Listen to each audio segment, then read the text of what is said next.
Esquecer de destrancar a porta me salvou. Quase um ano atrás, eu, 24 anos, mulher, tinha acabado de sair da faculdade. Eu tinha acabado de me mudar para um apartamento com minha melhor amiga do ensino médio, 23 anos, mulher, e seu noivo, 25 anos, homem. Isso foi depois de um longo período sem vê-la pessoalmente. Minha melhor amiga e eu tivemos um relacionamento longo e ótimo com alguns períodos difíceis. Eu não conhecia bem o noivo, mas o encontrei algumas vezes. Ele parecia meio rude e barulhento, mas principalmente bom o suficiente. Eu deixei muitos pequenos comportamentos irritantes passarem porque ela estava tão apaixonada por ele.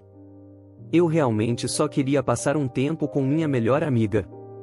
Ao longo de alguns meses, descobri lentamente que ela estava presa em um relacionamento abusivo com o exemplo mais clássico de narcisista maligno que se possa imaginar. Suas brigas, na verdade, apenas ele furioso com ela enquanto ela chorava, chegaram ao ponto em que ele estava destruindo completamente o apartamento, quebrando seu telefone e laptop, escondendo as chaves do carro, bloqueando a porta e agarrando seu braço com tanta força que ela tinha contusões. Ao mesmo tempo lançando os piores insultos que ele poderia imaginar a plenos pulmões por horas. Este homem é cerca de 30 centímetros mais alto e 45 quilos mais pesado do que eu, então não havia nada que eu pudesse fazer além de dar uma carona para ela em outro lugar longe dele até o dia seguinte. Ele não gostou quando eu fiz isso. Uma vez que atingi o ponto de dano físico contra ela, eu coloquei meu pé no chão e exigi que ele se mudasse ou eu chamaria a polícia. Ele não estava tecnicamente assinado no contrato, então eu poderia expulsá-lo. Ele implorou por tempo para encontrar um novo lugar. Ele estava extremamente bêbado e chapado na noite em que a machucou e prometeu ficar sóbrio até se mexer. Não querendo escalar as coisas, concordei com a condição de que nada disso acontecesse novamente. Minha amiga e seu noivo terminaram logo depois disso. 3 semanas se passaram e tudo está indo muito bem.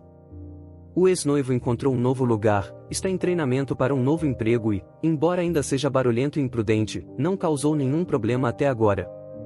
Eu me preparo para dormir cedo.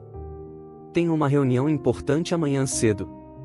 Coloquei um pijama confortável, tranquei a porta antes de me trocar por hábito. Minha melhor amiga está trabalhando, e sou só eu lá em cima na cama e o ex-noivo lá embaixo gritando ao telefone sobre alguma coisa. Eu o ignoro e tento dormir. Ele vai se mudar na próxima semana. Meu peito chacoalha com os passos estrondosos subindo as escadas para o meu quarto, me acordando do sono. Meus olhos se abrem para ver a maçaneta do meu quarto balançando para frente e para trás. Bloqueado. Ele solta um grito de pura malícia e bate na minha porta. Ele grita meu nome e é tão arrastado que parece que está tentando se passar por um homem lagarto. As dobradiças não parecem muito boas. Morávamos em um apartamento barato de baixa qualidade com portas finas. Eu tenho que fazer algo antes que ele abra a porta, certo? Digo a única coisa em que consigo pensar. Que porra é essa? De repente, as batidas e os gritos param. Minha maçaneta fica imóvel. Após um momento de silêncio aterrorizante, ele diz categoricamente: abra a porta, amiga. Apenas venha e abra a porta. Eu ainda rio disso. Como se depois de tudo isso eu simplesmente fosse até lá e abrisse. Em vez disso, peguei minhas coisas essenciais e pulei pela janela. Eu estava no 2º andar, mas morávamos em uma colina, então a queda não era tão alta. Mesmo assim conseguiu cair errado. Manquei o mais rápido que pude até meu carro e me afastei. Liguei para minha melhor amiga e a avisei para não ir para casa. Fizemos planos para ela ficar com um amigo depois que ela saísse do trabalho. Cheguei à casa de um amigo e desmaiei por algumas horas.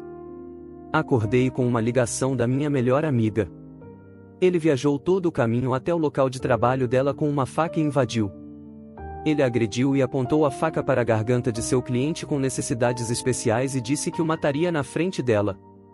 Graças a Deus um colega de trabalho ouviu tudo em outra sala e conseguiu chamar a polícia a tempo de todos saírem com vida. Meu melhor amigo também disse que estava ao telefone com ela enquanto batia na minha porta e disse que ia me matar e fazê-la ouvir. Eu estava totalmente sozinha no apartamento com ele, dormindo no andar de cima na minha cama. Se eu não tivesse trancado minha porta naquela noite, eu ainda estaria viva?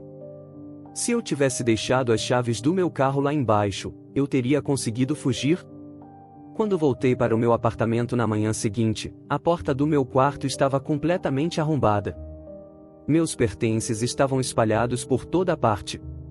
E as grandes facas de açougueiro estavam faltando na cozinha, em vez disso, estavam no canto do corredor do meu quarto.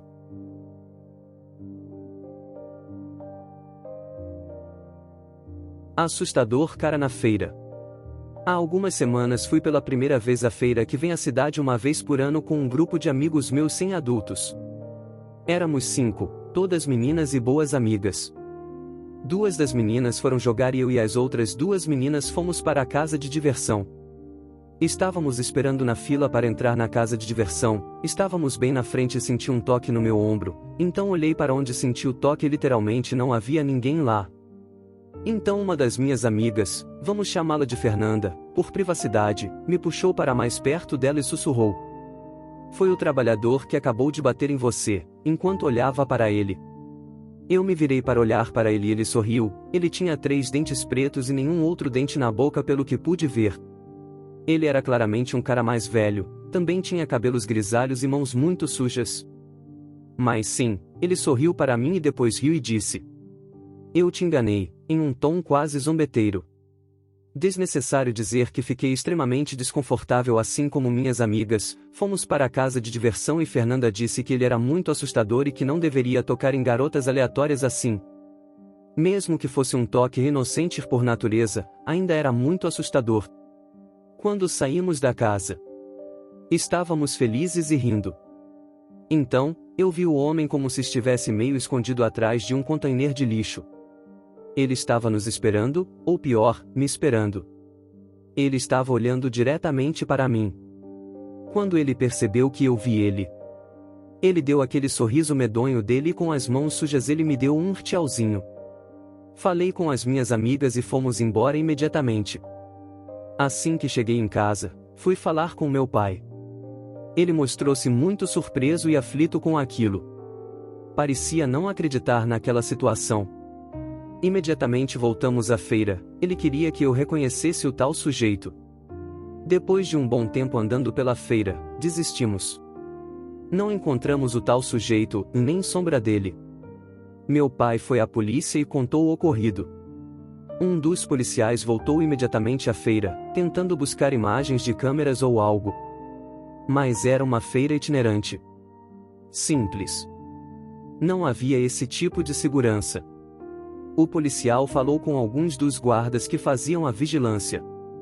Eles contaram que não viram nada de incomum. Eles me advertiram que eu deveria ter ido falar com eles logo quando isso aconteceu. Quando voltamos à delegacia, para prestar oficialmente uma queixa, um dos policiais tentou fazer um retrato falado. Eu não sou boa nisso. É muito difícil descrever uma pessoa, ainda mais quando é uma pessoa que você mal viu. Lembrando que ele estava meio sujo. Enfim, aparentemente, o retrato era de um homem que estava sendo procurado. Procurado por ser um violador e assassino de crianças. Não tenho realmente certeza se era ele, apesar de quando me mostrarem uma das fotos do arquivo, pareceu-me muito com esse acossador. Com isto, uma espécie de força-tarefa voltou à feira, tentando reencontrar qualquer rastro do sujeito. Mas não encontraram nada. Investigaram e falaram com as pessoas, procurando testemunhas. Mas ninguém tinha visto tal sujeito. Mesmo nos locais em que ele havia estado, me vigiando. Tenho medo de sair de casa. Sinto-me vigiada a todo momento por alguém invisível.